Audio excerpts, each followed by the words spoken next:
changer. Ça fait bien qu'on donne quelque chose, bon, on voit ce qu'on va faire avec ça. Tandis qu'un billet, si on fait une collecte d'argent, eh bien, qu'est-ce qu'on peut faire avec de l'argent? Tandis que là, c'est du concret. Si je donne 1 kilo de sucre, c'est du sucre, on va faire un usage frauduleux ou quoi que ce soit, et puis on voit tout de suite que ça donne la vie. Quand on va dans un magasin, on achète. Quand on achète quelque chose d'ailleurs, c'est pour se nourrir et pour se faire plaisir. Il y a ces deux choses-là. Donc, quelque part, quand on donne une petite part, c'est une partie du plaisir que j'allais peut-être prendre, et je fais partager un geste de convivialité lorsqu'on fait un don alimentaire. Donc, quelque part, c'est pour cette raison qu'on a toujours eu un succès fort, c'est que quelque part, les gens disent partout on me demande de l'argent, là on me demande quelque chose, et ça, je ressens déjà l'efficacité, donc la validité finalement du geste que je vais faire, ça vaut la peine, donc je donne. C'est pour cette raison qu'on a toujours eu au fort. Donc, mademoiselle parlait donc des palettes. Alors tout ce qui va être collecté, donc 528 tonnes, eh bien tout ça va être trié, c'est tous des petits sachets, mais tout va être trié par des bénévoles, et puis réempaqueté, reconditionné dans des cartons qui vont être... Ça s'est fait au mois d'avril. D'accord, ok, cette année. Exactement, donc c'est une mise à disposition gratuite. Donc c'est un partenaire, c'est du bénévolat sur le plan logistique. Donc, mais bien entendu, il y a donc l'aspect matériel, mais il y a aussi l'aspect humain, et on a pu mettre en place un partenariat avec El Pasos, qui est... Voilà, moi je suis là pour représenter l'association El Pasos. Nous sommes une jeune association, on travaille en partenariat avec d'autres associations pour apporter donc un renfort ponctuel et aider les associations dans les actions. Donc aujourd'hui, ça fait 1 an qu'on existe et donc on a pas mal de partenaires. Et donc on fonctionne avec les réseaux sociaux, on recrute nos bénévoles, donc il y a un suivi qui est fait, donc du début jusqu'à la fin de l'action. Et après, donc, on fait aussi un suivi avec les associations partenaires, donc pour savoir le déroulement, comment ça s'est passé. Et puis voilà. Donc il nous apporte un soutien humain, en termes de recrutement aussi, parce que le magasin c'est collecté à partir de 8h, 9h jusqu'au soir 19h. Et ça veut dire qu'il faut, surtout un hypermarché, il faut près de 100 à 150 personnes, parce qu'il faut se relayer toutes les 2 ou toutes les 3 heures. Donc ça demande beaucoup, il faut surtout avoir une présence.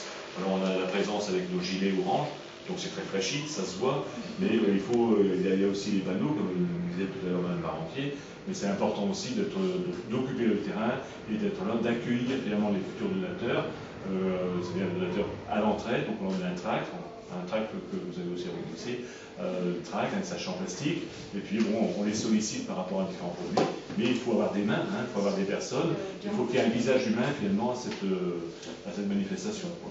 Alors il y a énormément d'entreprises, donc là vous avez 2 exemples, pas des moindres, mais bon, on a ici tous nos partenaires. Différents partenaires, et là c'est qu'un seul tableau, parce que d'autres tableaux qui sont mis derrière, on ne voit tous les mettre.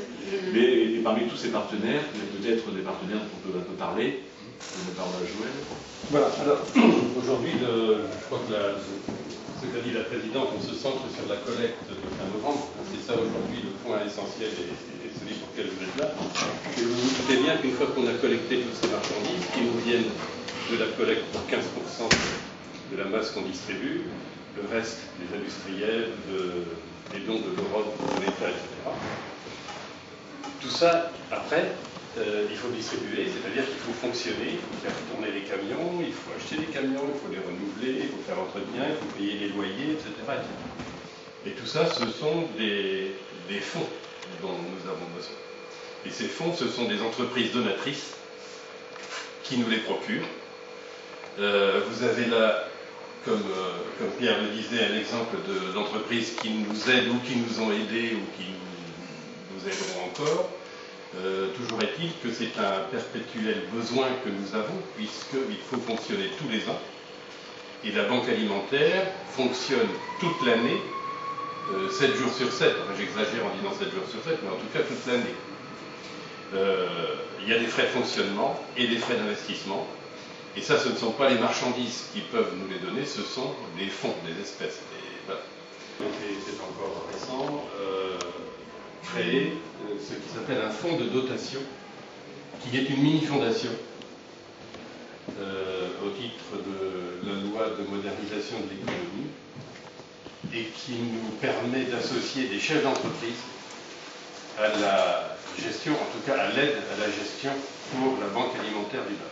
C'est une forme de mobilisation des chefs d'entreprise qui nous ont rejoints et qui peuvent, au travers de ce fonds, voir et conseiller la banque alimentaire sur son fonctionnement en même temps qu'elle les aide financièrement, bien entendu. Alors la collecte, ça se prépare pratiquement dès le mois de juillet. En mois de juillet, on commence, il faut déjà faire le tour des... Alors, bon, moi je suis sur un secteur qui est principalement rural, puisqu'en fait j'ai à peu près 25 villages. Bon, il y a quand même une grosse agglomération qui est Bailleul, où là effectivement on peut s'appuyer sur l'organisation qui se fédère autour du CCAS, c'est-à-dire et on essaye aussi de fédérer, de mobiliser des associations partenaires. Parce que les associations que nous approvisionnons en denrées, on leur demande en contrepartie, si vous voulez, aussi, lors de la collecte annuelle, de venir nous donner un coup de main, c'est-à-dire de venir collecter avec nous dans les magasins, des choses comme ça. Donc, si on part sur un milieu urbain, on s'appuie à ce moment-là souvent sur les associations locales. Par exemple, sur Bailleul, c'est le CCAS qui fédère la Croix-Rouge, par exemple, une épicerie solidaire. Toute autre association qui participe à la vie associative de Bailleul sont toutes mobilisées pour donner du personnel, prêter du personnel, qui vont être bénévoles à ce moment-là sur les supermarchés qu'il y a sur Bailleul. Donc, Bailleul est quand même... il y a quand même un Intermarché, il y a un gros centre Leclerc, il y a des Leclerc Drive, il y a des... Voilà. Et donc tout va être à peu près occupé par des bénévoles à partir du vendredi et du samedi pour faire cette collecte. Bon, et après, il y a le milieu rural. Alors le milieu rural, on intervient beaucoup à travers les mairies. C'est-à-dire qu'on s'adresse directement aux mairies. Alors vous avez des villages qui vont ça va de 300-400 habitants jusqu'à 1500-2000 habitants.